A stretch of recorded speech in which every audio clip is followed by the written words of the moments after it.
पवन सिंह को टिकट नहीं मिलने के बावजूद भी उन्होंने भारतीय जनता पार्टी के स्थापना दिवस की बधाई दी थी। और जिस दिन वो अपने मीडिया बाइट्स दे रहे थे एबीपी न्यूज़ को और बहुत सारे न्यूज़ वहाँ पे थे, तो उस दिन उनके गाड़ी में एक शख्स बैठा हुआ था जिसका नाम है रोहित सिंह। रोहित सिंह बहुत ही क्लोज है अरुण सिंह के।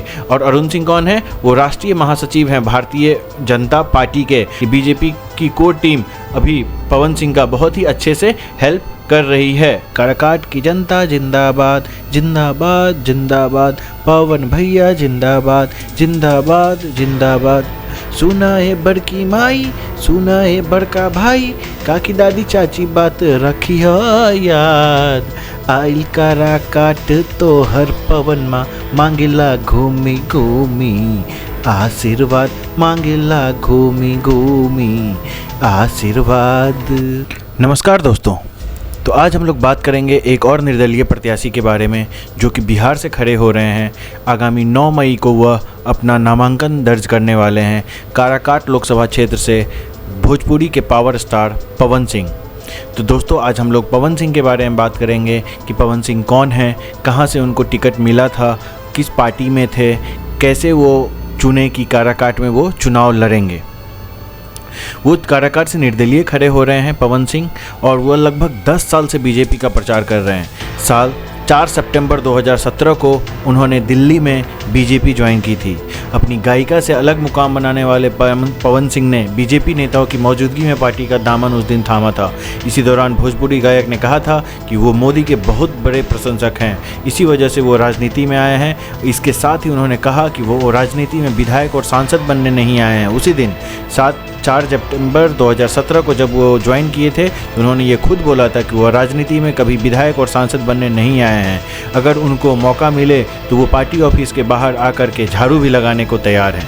पवन सिंह ने कहा, राजनीति में नया हूँ, नया सिपाही भर्ती हुआ हूँ, इसलिए इससे मैं काफ़ी प्रशंसक हूँ मोदी जी के, और मोदी जी के लिए बहुत ही अच्छा काम करूँगा। बिहार के आरा से रहने वाले पवन सिंह को तू लगावे लू जब लिपस्टिक गानों ने रातों रात स्टार बना दिया था, और ये अचानक मीडिया की सुर्खियों में आ गए थे।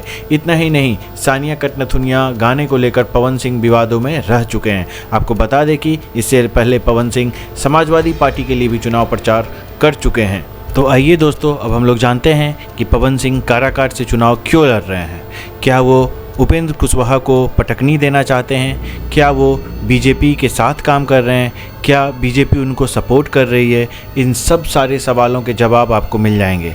जैसा कि जानते हैं कि पवन सिंह जो हैं भाजपा में काफ़ी सालों से हैं। 2017 में तो उन्होंने भाजपा को ज्वाइन किया था, बट वो 2014-13 से ही बीजेपी के लिए प्रचार कर रहे हैं। ऐसा कोई क्षेत्र नहीं है वेस्ट बंगाल, बिहार, झारखंड, मुंबई, कहीं पे भी, पटना, कहीं पे भी आप देखें तो पवन सिंह हर एक बीजेपी के नेता से जुड़े हुए हैं, और हर एक लोकसभा चुनाव में पवन सिंह उनके लिए प्रचार करने जाते हैं। जैसा कि बात करें कि पवन सिंह मनोज तिवारी के भी चुनाव में वो प्रचार करने गए हैं, रवि किशन के भी चुनाव में प्रचार करने गए हैं, बिहार में कई एक नेता हैं जिनके लिए प्रचार करने के लिए गए हैं। तो इससे ये समझ में आता है कि पवन सिंह किसी न किसी तरीके से भाजपा से जुड़े हुए हैं। और 2017 में जब वो भाजपा का सदस्यता लिए, और आज के डेट में अगर वो बोल रहे हैं कि निर्दलीय वो चुनाव लड़ रहे हैं, तो सबसे पहले भाजपा का ये बनता है कि उनको पार्टी से या तो निकाल दें, या तो पवन सिंह खुद से पार्टी से निकल जाएं, इस्तीफा दे दें। लेकिन अभी तक पवन सिंह ने इस्तीफा भी नहीं दिया है। और बात करें कि पवन सिंह का अभी रैली स्टार्ट है, उनका जनसंपर्क अभियान काराकाट लोकसभा क्षेत्र में स्टार्ट है, जहां से एनडीए की सीट से उपेंद्र कुशवाहा चुनाव लड़ रहे हैं। और उपेंद्र कुशवाहा की जाने तो उपेंद्र कुशवाहा एनडीए में बहुत साल पहले भी थे, मंत्री भी रह चुके हैं, बिहार से नेता आते हैं, कुशवाहा समाज के बहुत बड़े नेता आते हैं, और काराकाट क्षेत्र में कुशवाहा वोटर भी काफ़ी है। हालांकि राजपूत वोटर भी है, लेकिन वो दिखाते हैं कि अपना वो नरेंद्र मोदी के फेस पे चुनाव लड़ रहे हैं, एनडीए के फेस पे चुनाव लड़ रहे हैं। उन्होंने अपने पार्टी बनाई है, उनकी जो पॉलिटिकल पार्टी है उनको सिलेंडर छाप मिला है उनके चिन्ह के तौर पे, और उसी सिलेंडर छाप से वो वहाँ से चुनाव लड़ रहे हैं। सबसे पहला सवाल आपके मन में ये भी सवाल आ रहा होगा कि कौन है उपेंद्र कुशवाहा। उपेंद्र कुशवाहा बिहार से आते हैं, और उनको लगता है ऐसा कि वो कुशवाहा जितने भी वोटर्स हैं बिहार के उसको अपने तरीके से अट्रैक्ट करते हैं, इसीलिए वो एनडीए में गए हैं कि एनडीए को भी ये फील हो कि कुशवाहा का जो भी वोटर है वो मोदी जी को ही वोट करेगा, वो जो भी एनडीए के प्रत्याशी होंगे उनको वोट करेगा। जैसा कि आपको पता है कि बिहार में एनडीए में भाजपा, जदयू और उपेंद्र कुशवाहा की पार्टी और हम हैं जो कि जीतन राम मांझी की पार्टी है। तो उपेंद्र कुशवाहा को भी एक सीट मिली है और जीतन राम मांझी को भी एक सीट मिली है फ्रॉम गया। तो उपेंद्र कुशवाहा इसीलिए एनडीए में आए हैं कि वो उनको भी एक अपना सीट मिल जाए, उसके बाद वो अपना मंत्री एक बन जाएं। अगर लास्ट में चुनाव जीतने के बाद अगर उनको मंत्री नहीं भी बनाया जाएगा क्योंकि वो अपने पार्टी में है, अपने सिंबल पे चुनाव लड़ रहे हैं, तो वो या तो जदयू और आरजेडी में जा सकते हैं। और अगर पवन सिंह वहाँ से चुनाव लड़ जाते हैं तो भाजपा को एक ऐसा आदमी मिल जाएगा कि जो कि उसका सम्मान करता है, जो कि उसका बात रखता है और एक टाइटल भी है पवन सिंह, राजपूत कास्ट से आते हैं और काराकाट में भी अच्छे खासे राजपूत वोटर वहाँ पे भी हैं। तो एक मैसेज भी चला जाएगा क्योंकि उपेंद्र कुशवाहा जो हैं एक दो बार अपना बीजेपी के साथ तालमेल कर करके सांसद बने भी हैं, मंत्री भी रहे हैं, उसके बाद वो बीजेपी से हट भी गए हैं, उन्होंने अपना रिश्ता बीजेपी से तोड़ भी दिया है। तो वो और पवन सिंह पार्टी के अच्छे सिपाही हैं और यह 100% है कि अगर भोजपुरी स्टार पवन सिंह काराकाट से जाकर चुनाव जीत जाते हैं तो वो भारतीय जनता पार्टी में शामिल हो जाएंगे। निर्दलीय लड़ रहे हैं लेकिन आगे चलकर भारतीय जनता पार्टी में शामिल हो जाएंगे। और इस बात के भी नकारा नहीं जा सकता कि बिहार की राजनीति में जातिवाद तो चलता ही है। और इस बात करें कि पवन सिंह में जो हैं, पवन सिंह के टाइटल के 4,75,000 वोटर हैं, जो पवन सिंह का टाइटल है उसी टाइटल के बासिंदे वहाँ पर बसते हैं। और कुशवाहा टाइटल वाले को जो लोगों की पसंदी है वहाँ पे लगभग 2 लाख है। और इसकी वजह से जब से पवन सिंह अपने प्रचार में उतरे हैं तो कुशवाहा वोटर को, कुशवाहा जो भी जाति के लोग हैं उसमें एक खौफ समा गया है कि कहीं ये पवन सिंह आ करके अगर चुनाव को प्रभावित करते हैं और जीत जाते हैं तो भोजपुरी के पावर स्टार डायरेक्ट सांसद बनेंगे और भारतीय जनता को कभी ना धोखा देने वाला एक बेहतरीन सांसद मिलेगा। देखिए, अगर भारतीय जनता पार्टी में रह करके उपेंद्र कुशवाहा चुनाव हार जाते हैं तो फिर भी बिहार के कुशवाहा लोग जो हैं वो भारतीय जनता पार्टी को ही वोट देंगे क्योंकि इनको लगेगा कि हमारे नेता को भारतीय जनता पार्टी बड़ा मान सम्मान देती है। और यही वजह है कि जिसकी वजह से पवन सिंह किसी भी फेवरेट सीट से चुनाव नहीं लड़ रहे। उनका सबसे फेवरेट सीट था आरा, उसके बाद बहुत बात हुआ धनबाद, बहुत उत्तर प्रदेश में भी बात हुआ, लेकिन कहीं से वो चुनाव नहीं लड़े। वो अपने मित्र मंडली से सर्वे करवाए और सर्वे करने के बाद वो सोचे कि नहीं, हमको जो है अपने काराकाट से ही चुनाव लड़ना है। दोस्तों, उसके बाद हम लोग जानते हैं कि पवन सिंह तो उनको टिकट तो मिल ही चुका था आसनसोल लोकसभा क्षेत्र से, जो कि बंगाल में आता है।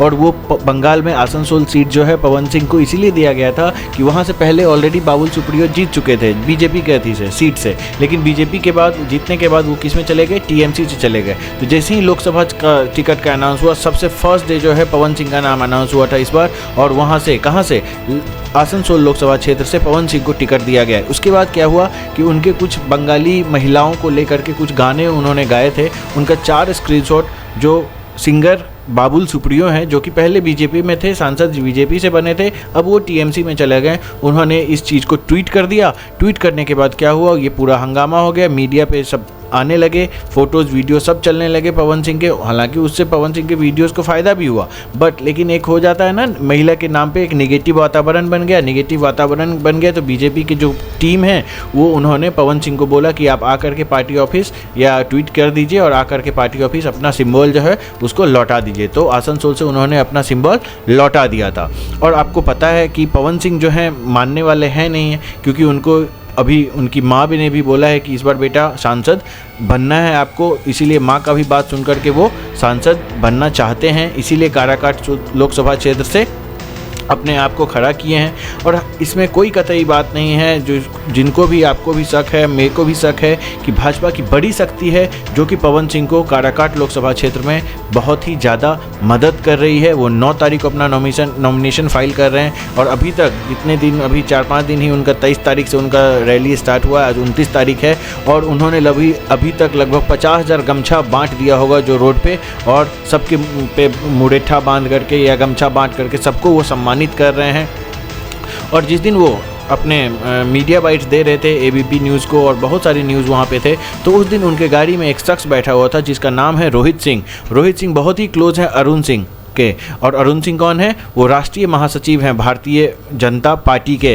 रोहित सिंह भी जो हैं वो एक्टिव मेंबर हैं बीजेपी के। आज के दिन वो लखनऊ में राजनाथ सिंह का कैंपेन कर रहे हैं, क्योंकि राजनाथ सिंह के साथ भी आज ही क्या है 29 तारीख है, राजनाथ सिंह का भी वहाँ पे क्या है, आज वहाँ पे नॉमिनेशन फाइल किए हैं। ठीक है, तो गुप्त सूचना अनुसार पता चला है कि कोई जो मीडिया पर्सन है उन्होंने अपना एक वीडियो बनाया था, उसमें उन्होंने जिक्र किया था कि उन्होंने उनसे पूछा था कि अगर आप पवन सिंह का चुनाव प्रचार में गए थे, आप उनके गाड़ी में बैठे हुए, तो क्या यह आपको शोभा देता है? वो तो निर्दलीय प्रत्याशी हैं और आप बीजेपी में हैं, तो ये तो अच्छा देता नहीं है, एक अच्छा मैसेज नहीं दे रहा है। लेकिन ये मैसेज मैं आपको दे रहा हूँ कि पवन सिंह को बहुत ही बड़ी शक्ति बीजेपी की सपोर्ट कर रही है और इसमें कोषाध्यक्ष राकेश तिवारी का भी इसमें हाथ है, जो कि उनको सपोर्ट कर रहे हैं। ठीक है, और अरुण सिंह का तो नाम आपको पता ही होगा। अरुण सिंह जो राजनाथ सिंह के साढ़ू हैं, ठीक है, राष्ट्रीय महासचिव हैं और वो टिकट मतलब कि बांटते भी हैं और टिकट बांटने के लिए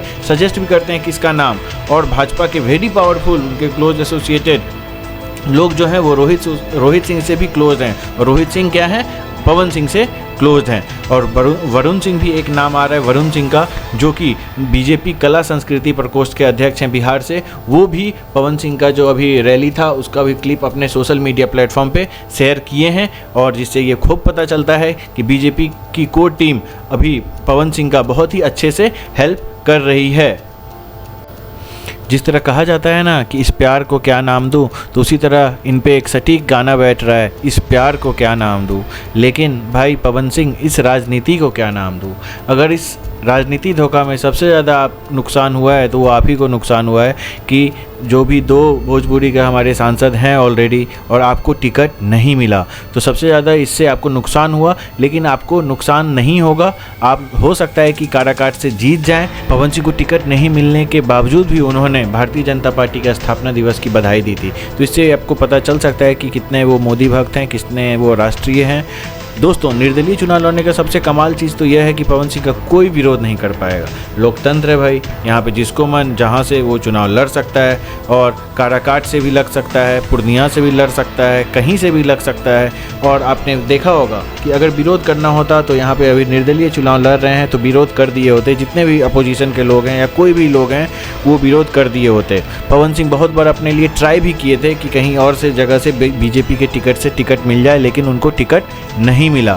जैसा कि आप देख सकते हैं कि आसनसोल में जैसे ही बीजेपी को टिकट मिला, बाबू सुप्रियो के ट्वीट के बाद यहाँ नेता प्रतिपक्ष तेजस्वी यादव भी पूरा आग बबूला हो गए, उन्होंने ट्वीट पे भी ट्वीट कर दिया। उसके बाद कौन नहीं चाहता है कि अपने जो लोकल क्षेत्र है वहाँ से चुनाव लड़ें। वो आरा की तरफ भी इशारा किए, बक्सर की तरफ इशारा किए, औरंगाबाद की तरफ इशारा किए, धनबाद की तरफ इशारा किए, मोतिहारी की तरफ इशारा किए हैं। तो अगर निर्दलीय चुनाव लड़ना था तो वो अपने फेवरेट जगह पर चुनाव लड़ लेते, लेकिन उनको निर्दलीय के साथ साथ एक साथी चाहिए थी जो कि भाजपा की अभी कोर टीम है जो उनके साथ है और उसके साथ चुनाव लड़ना था, तो वो काराकाट इसीलिए चुने। बहुत लोग उनका सपोर्ट किया कि आप काराकाट से चुनाव लड़िए, क्योंकि आरा में बहुत मुश्किल हो जाता राजकुमार सिंह को हराना, राजकुमार सिंह के विपक्ष में होकर जाना। वो IAS अधिकारी हैं, ठीक है, वो उनका कड़क मिजाज है RK सिंह का, और यहाँ पे अपोजिशन में उपेंद्र कुशवाहा है। तो कुछ नहीं होगा, अगर पवन सिंह जीत जाएंगे तो संसद जाएंगे, संसद में जा करके जीतने के बाद तुरंत बीजेपी ज्वाइन कर लेंगे और बीजेपी ज्वाइन करने के बाद बीजेपी को भी एक उनका अच्छा आदमी मिल जाएगा जो कभी उसको आज तक धोखा नहीं दिया है, क्योंकि एज नोन कि हम लोग देखे हैं कि कैसे उपेंद्र कुशवाहा ने उन्हें धोखा दिया है। और आपको अगर ये वीडियो बहुत अच्छा लगा हो तो इस चैनल को लाइक कीजिए, शेयर कीजिए, वीडियो को सब्सक्राइब कीजिए और अपने जितने भी रिलेटिव्स हैं, क्लोज रिलेटिव्स हैं, उनको हमारे चैनल का लिंक भेजिए, उनको इस वीडियो का लिंक भेजिए। थैंक यू, धन्यवाद, सब्बा खैर, गुड नाइट।